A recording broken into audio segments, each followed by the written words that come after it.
The United Nations Relief and Works Agency, UNRWA, was established by the UN General Assembly in 1949 and given a huge task: to provide assistance and protection to Palestinian refugees across the Middle East, including the West Bank, Gaza, Jordan, Lebanon, and Syria.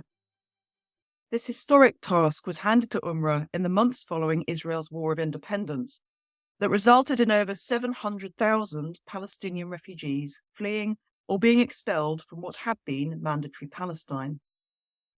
Who could have imagined back then that more than 70 years later, there would not only be still a need for UNRWA, but there would now be more than 5.8 million Palestinian refugees eligible for UNRWA services, including schools for 545,000 children, healthcare and social services, including 1.5 million people in refugee camps in the region.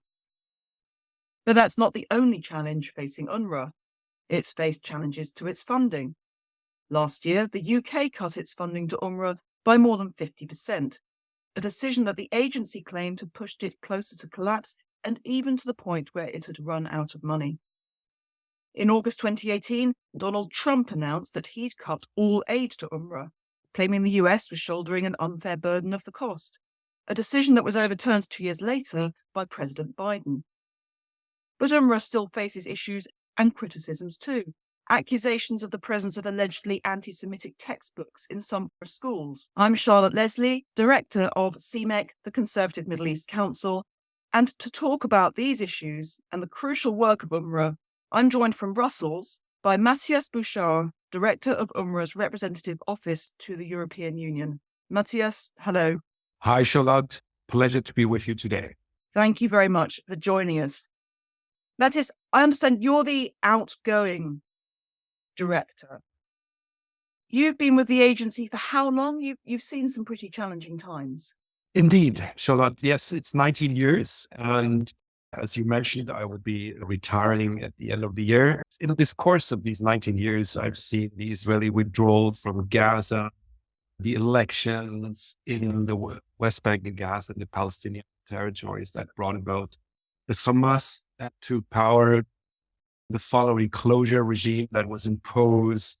And since then, since 2007, 5 major conflicts in Gaza alone, the Iraq War, Syria civil war, and all the other consequences in the region, including Trump withdrawal of UNRWA funding. So it has been quite exciting. Never a dull day with UNRWA. So Matthias, you've been with UNRWA for almost 20 of its 70 years of existence. What do you think it says about the way that the world, the region collectively has managed politics, that the agency not only still exists, but the need for it is greater than ever? Indeed. UNRWA is the embodiment of the complete failure of the international community to bring about closure to this one of its oldest problems. And due to this inability and the overall socioeconomic crisis that 4 of our 5 fields of operations are in, UNRWA is more needed than ever.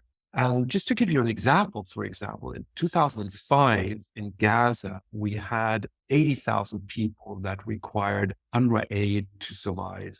Now we have over 1 million that could not otherwise survive. And this is really a tragic example of how the international community has effectively neglected this crisis. You just talked about 4 of your 5 fields of operation. For those of us listening, could you outline what those 5 fields of operation are? Yes, of course. We operate in Lebanon, Syria, Jordan, West Bank, and Gaza. And as might be well known, in Gaza, we have a terrible situation, a closure that now lasts over 15 years. We have an ongoing occupation situation in the West Bank. And in Syria, a civil war that is ongoing since 2012. The only country that has still a fair degree of stability is Jordan. So when I refer to the 4 fields, I mean mainly Syria, Lebanon, West Bank, and Gaza. Whilst Jordan, it seems to be stable, it of course is also severely challenged and suffering from the multiple crises around itself. and is a host to a huge number of refugees with all the consequences that this small economy has. And we mentioned it in our introduction, but UNRWA manages a huge amount of social support and crucial support. Can you just outline the main responsibilities that UNRWA performs in looking after Palestinian refugees? Indeed, UNRWA is mandated to provide foremost governmental-like services. That's why we ourselves consider ourselves a human development agency. These governmental-like services is the provision of basic education. That's normally the first to the ninth grade. We have one exception, Lebanon, where we do teach also secondary education because refugees there do not have access to governmental education. And we provide basic healthcare. We have 144 clinics, for example, across the Middle East that provide this basic healthcare. We also provide relief and social services to the most destitute of our refugees. We also have a microfinance program that helps Palestinians to establish small businesses. So this is our, let's say, core programs. In addition to, and on top of, when required, we also provide humanitarian aid. And that is the fantastic strength of UNRWA, that we're basically under one roof. What you would normally have in the UN system with several UN agencies would provide humanitarian aid, food aid, education, healthcare, and even financial support to entrepreneurs through our microfinance program. For all this, one particular uniqueness of UNRWA, which is different to all the other UN agencies, we provide all these services direct ourselves through our own staff. We have about 30,000 staff. Most of them, 95%, are refugees themselves.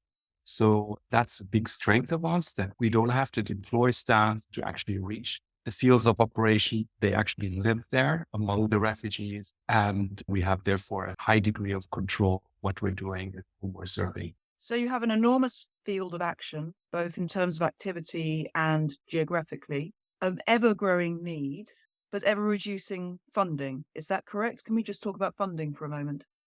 Absolutely. That's, if you like, a little bit of a birth problem when UNRWA was given the mandate to provide these governmental-like public services, but has been essentially set up to be funded like an NGO. That means that we are reliant on voluntary contributions to operate. And that's a little bit of a discrepancy, because if you run these kind of government-like services, you need very predictable funding so that you can ensure this huge staff to be paid monthly, and that you can also give guarantees if you start education that children can actually hope to finish their education in the course of these 9 years. So that is a little bit our problem, and the voluntary contributions of our donors have not kept pace with the rising need for our refugees. We have done what we could to ameliorate our shortage of funding. We have tried to save from our expenditures about 600 million since 2015. So we have really tried to do our homework first before we go back to our donors. But we have persistently over the last 10 years had a deficit of 100 million. And this really cannot continue. So this is our problem at the moment, and we still lack that 100 million to finish this year. I mean, and you've not had predictability, have you? We live in politically turbulent times, and President Trump cut the funding. Obviously, the States is back on board with that with Biden. Who are your main donors now? Well, the United States happily has returned with the Biden administration. And this is, of course, fantastic. They are, again, our top donor, and we very much welcome that. It is followed by Germany and the EU. But of course, also you have some of the Nordic countries, you have Japan, and the UK has been for so many years our third, fourth largest donor, but very regrettably fell back in the last years. And just for those who might say, look, we're living through really, really difficult times here in the UK, across Europe. There are people in the UK who are going to be struggling to pay their energy bills, struggling both to heat and eat.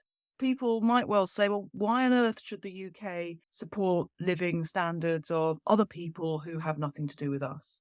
What would you say to people who are struggling in the UK and to politicians who are trying to explain to those people why we're sending money away to support UNRWA. What would happen if UNRWA wasn't there? What's the point for someone in the UK for our taxpayers' money to be going to UNRWA? This is a very valid question. And of course, my sympathies and solidarity to the British people. But it's precisely in these times when we are all in the global world struggling and faced with these challenges that we should not forget the weakest. And the Palestinian refugees, by and large, have been confronted with conflict and economic and other crises for which they had no responsibility themselves. And I think in that sense, if the UK is interested in a degree of stability, even if it's as far away as the Middle East, I think it's important to then support such agencies like UNRWA that can make a difference for people to still live with a certain degree of dignity and can still manage to survive. What would be the consequences if UNRWA would fall away or would disappear? I mean, you can imagine what happened, and maybe we can recall 2015, what happened in Syria when the totality of the UN system could not anymore provide for the survival of the refugees. They fled. I mean, anybody would do that in such a situation, and they do not flee to the south, they flee to the north. And even though the UK is an island, I think it would also be concerned about such situations. And I don't want to dwell on that further. So I think UNRWA is a key agency that has been considered and is still considered, even by the UK, as contributing to the stability in the Middle East. And that includes also Israel. And so I think even if you're struggling with other crises, as much as I understand that, you don't want to start or contribute maybe to a catastrophe taking place elsewhere that might affect your country as well. I'm Charlotte Leslie, Director of the Conservative Middle East Council, and I'm talking to Matthias Burchard of UNRWA. Matthias, people may say, well, this is a Middle East issue. What are Middle East states, particularly Gulf states, doing to help? And perhaps surprisingly, 2021 saw the lowest ever contributions from Arab states. Why do you think that is? And what is the contribution from Arab states to UNRWA? Yes, this is indeed a sad fact. Most development and humanitarian actors in the UN deplore that Arab funding is so unpredictable. In 2018, we got over 200 million. So interesting, when Trump actually tried to defund UNRWA, it was the Gulf countries that came in a big way to support us with 200 million. But this fell last year to a low of 27 million. So collectively, the Arab states only covered around 3% of our overall needs. We need to remind our Arab friends in the Arab League that of their own resolutions and pronounced commitments. So the League of Arab States and the Gulf Cooperation Council have all said that the recent developments will not impact support to the Palestinians. Regrettably, however, as I said, the facts speak another story. So we are trying to remind them that they really need to live up to their own pronounced commitments and show solidarity. But there's slightly some good news. Just in the last 2 weeks, just the last 2 weeks ago, I said, Saudi Arabia returned as a donor with $27 million. So we very much hope that this new engagement of Saudi Arabia signals a turn of a page, and we can now look forward to a more regular contribution by Saudi Arabia. You've already said that in many ways, UNRWA is a symptom and an embodiment of the failing of the international community to resolve a long-running, ongoing global issue conflict. To what extent do you think funding to UNRWA is also symptomatic, perhaps, of a global view of the Palestinian issue, the Palestinian problem? Has a changing priority set in the region and beyond, has that contributed to funding shortfalls? People are no longer looking at the Palestinian issue in perhaps the same way and as the same priority as they might have done a few decades ago? So now 70 years, this is like nearly 2 generations. And I don't criticize anybody for trying to understand the continued needs, but surely even in the face of the abundance of worldwide crisis preoccupying, the world's attention, we should, as I outlined earlier, not abandon those agencies that actually matter in stabilizing volatile situations. And in fact, many countries in the last years, when funding has become so scarce, have actually increased their humanitarian funds, including also Asia. I might mention Japan here and Germany. And this, despite that the Middle East peace process is not very much alive as some people view it. So in fact, you could argue the other way around, that exactly when at times when the world is preoccupied with other crises like now Ukraine, it is important not to forget these southern crises, the neglected crises, because you wouldn't want, when you are attending other theaters, that you have a crisis in your backyard, and therefore just to the lack of funding, you provoke catastrophe, as I mentioned earlier. So that is, I think, what we would appeal for. And I think there is a good understanding in most parts of the world that even though funding is scarce and competition is high, the Middle East is an area where we do not want another crisis. The observation has been made regarding Ukraine that in the Middle East that illegal occupations are illegal occupations regardless of who the occupier is. And I've heard certainly a sense of slight disparity of action and concern about what is seen as two illegal occupations.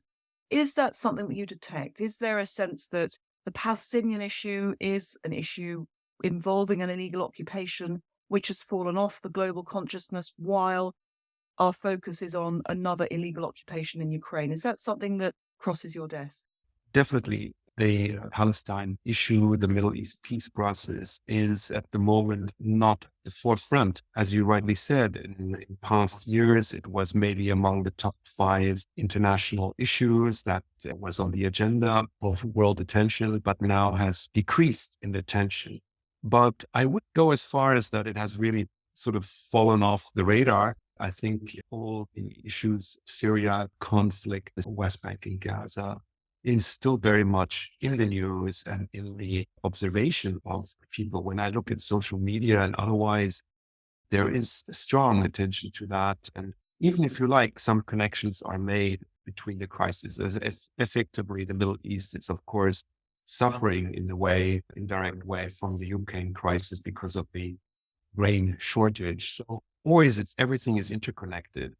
And as I said earlier, I think it's very important to remind our governments and donors that the stability of the Middle East is something they wouldn't want to fiddle with whilst being preoccupied with other crises. And of course, I guess the Abraham Accords, which was an initiative from President Trump, has been a very groundbreaking development. That's the normalization agreement signed by Israel with 3 Arab states, UAE, Morocco, and Bahrain. What effect, if any, is this having on Arab contributions to UNRWA and the context in which you operate? I think it varies from one country to the other. Clearly, there is absolutely no contradiction, in our view, between being part of the Abraham Accords and to be a friend of Israel and supporting a multilateral agency like UNRWA. The agency provides critical services to Palestinian refugees and contributes to stability in a very volatile region, a stability of which Israel also benefits. We have to find ways to make sure that the mandate of UNRWA, which is almost unanimously renewed by the member states of the General Assembly, is translated into proper resources, and that the Arab countries also assume their due responsibility for that. I'm Charlotte Leslie, Director of the Conservative Middle East Council, and I'm talking to Matthias Burchard of UNRWA. And just keeping on the subject of politics and how it affects your work, we've had Israeli elections, and we are looking at, in Israeli politics, a far right-leaning bloc made up of ultra-nationalists and in part ultra-Orthodox politicians forming the next government under Benjamin Netanyahu. And people suggesting that Israeli politics, like much of politics across the world, is becoming more extreme. How is this impacting your work, given what you say, that the benefits to the security of the state of Israel, for stability? As a neutral UN body, We, as UNRWA, do not comment on the domestic politics of the UN member state.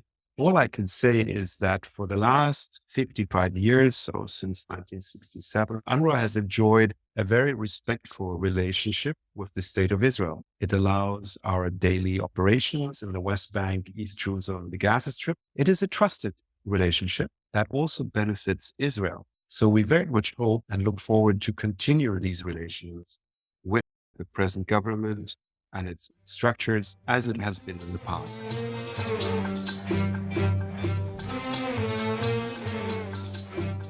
There's been quite serious criticism of UNRWA and the way you work. And I'm thinking particularly on textbooks. You run schools, and there have been accusations that some of the textbooks in those schools incite violence, hatred, and you're a UN organization. How do you answer those criticisms that you are helping perpetuate not stability, but division amongst young people? How would you answer that? Definitely, we reject strongly any such criticisms or allegations or misrepresentations. Regrettably, coordinated campaigns by politically motivated advocacy groups target parliaments and media and are increasing in frequency and maliciousness. They do not have the well-being of Palestine refugees and our services at heart. Sometimes they don't even hide their agenda and actively spread baseless and shameless accusations. There's obviously the naive belief that if you can do away with UNRWA, you somehow can do away with Palestine refugees. But let me be very clear here, also to your listeners. UNRWA, as a UN agency, clearly has zero tolerance for any form of racism, hate, incitement, and discrimination. But working in the Middle East, in these very volatile situations, as we had discussed, there's no zero risk. So therefore, we continue to spare no effort to uphold humanitarian principles, including neutrality and the values of the United Nations.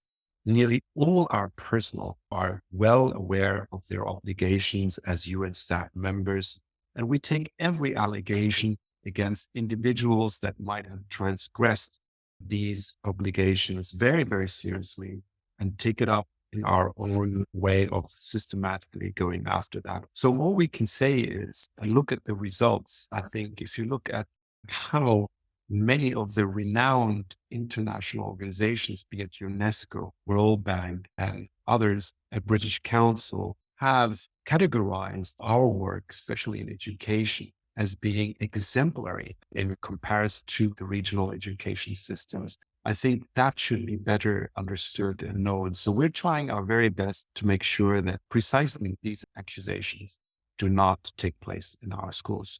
I'm thinking about, there've been reports into books used in UNRWA schools. I think there was a report in autumn 2017, for example, that raised serious concerns about textbooks being used in UNRWA schools. What do you say about reports like that cite almost around over 200 books that are problematic? Thank you for bringing that up. I mean, there, just a very clear first reply is, I know that report, and we have, of course, taken that very seriously. And 178 books that report alleges that are used in UNRWA schools are not used in our schools because we only teach to the 9th grade. So the school books are considered to be maybe more problematic are those taught at the 10th to the 12th grade, which we do not teach. And just let me be clear, there are no UNRWA textbooks. UNRWA does not have a curricula, or we only use the host country curricula and textbooks. And this is the best practice that the UN and UNESCO recommends in all refugee settings, that refugees are taught in the host country curriculum. So Syrian refugees now in Turkey are taught in Turkish, and Syrian refugees in Lebanon are given also the curricula of Lebanon, and the same in Jordan. I mean, the same would be in Europe the case, anybody fleeing to a European country would go to a European school. So this is best international practice. Now, what we do regarding the textbooks of the Palestinian Authority we, UNRWA, assess every single page that is being used in our school. We don't do it just for the Palestinian Authority, but we also do it for all other fields that we operate, trying to really ensure that everything we teach in our schools is compliant with UN standards. And where it's not compliant, we give very clear instructions to our teachers on how to handle such a situation. We have a large set of criteria. Look at how gender issues are addressed, women are depicted, if there is age-appropriate situations explained or not appropriate. All this we address, and we give teachers guidance to that. So maybe just to announce that, or just to refer also that the EU has undertaken a study of the Palestinian textbooks, commissioned a study through a German institute called the Gerhard Eckert Institute, which was published in June 2021. And we largely agree with their findings. Their findings clearly state that by and large, and to the greatest extent, the Palestinian textbooks do comply with UNESCO standards. Yes, there are problems, and nobody's denying that. And the EU is now engaged in a dialogue with the Palestinian Authority based on the recommendations and findings of this institute, Eckert Institute, trying to bring about a resolution of what is considered still to be problematic. And we very much look forward to the results of this dialogue, which we, of course, then would be happy to comply with. In the meantime, again, we are ensuring that there is no racism, no hate, no incitement in our schools, and where the textbooks do not comply with that, we address it. And for that purpose, we have established a digital learning platform that supports students and teachers during instances of where we have to maybe close our schools. This was particularly important during already the Syria civil war, but also sometimes during Gaza violence, but also during the Corona closures. So we have this digital learning platform that supports distant learning. And that is the only official place where we provide our students with learning materials. And this is vetted materials. And we have received praise from all around about how good this digital learning platform is and how well received the material is on that platform. So again, I can only really starkly refute any of such claims. And it just shows again what we discussed earlier, that there is that malicious campaigns going on, trying to depict UNRWA as an anti-Semitic, anti-Israeli outfit. Nothing could be further from the truth. As said also earlier, we enjoy a trusted and responsible relationship with the state of Israel that is allowing our day-to-day operation. And we just really hope that this textbook issue should not deflect from what UNRWA is in fact really doing. So I guess what you're saying is that UNRWA actually provides a layer of checks and balances as to what's being taught in Palestinian schools that wouldn't exist were UNRWA not to run schools. Absolutely. And in addition to that, we are providing this sort of screening and ensuring that UNRWA schools are really places where children receive best possible education. We also have introduced, with US and Norwegian funding, human rights and tolerance education. This is the only part that we actually have developed ourselves. We don't call it a curricula. It's an additional learning, a complementary learning implement, but it's very important. We're teaching that across all our fields. So we're the only ones that actively teach human rights, tolerance towards the other, understanding and learning how to deal with another who doesn't maybe not have your opinion and so forth. And we also try to instill basic, democratic values by having elected student parliaments in all our fields. So we actively contribute to this kind of more greater tolerance in all our schools. And this has been, also again, one of our praised educational achievements. In fact, there was a 2019 US Government Accountability Office report, wasn't there, which confirmed that your practices meet UN standards, which was declassified, I think, in 2019.